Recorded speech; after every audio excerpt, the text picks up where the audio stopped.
దేవుని నామమునకు స్తోత్రములు. ఈనాటి ధ్యానాంశము కీర్తనల గ్రంథం పద్యాలు వచ్చిన సరళ భాషలో 14వ పద్యం అండి. 13వ అధ్యాయం 3 నుంచి 5 వచనములు, 14వ అధ్యాయం 5, 6 వచనములు అండి. యెహోవా నా దేవా, నా మీద దృష్టి ఉంచి నాకుత్తరమిమ్ము, నా కనులకు వెలిగిమ్ము.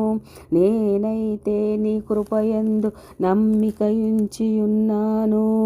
నీ రక్షణ విషయమై నా హృదయము హర్షించుచున్నది. యెహోవా నాకు మహోపకారము చేసి ఉన్నాడు.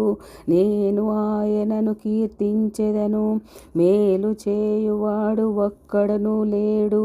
వివేకము కలిగి దేవునిని వెదుకువారు కలరేమోయని యెహోవా ఆకాశము నుండి చూచి నరులను పరిశీలించెను. అయినను యెహోవా వారికి ఆశ్రయమై ఉన్నాడు.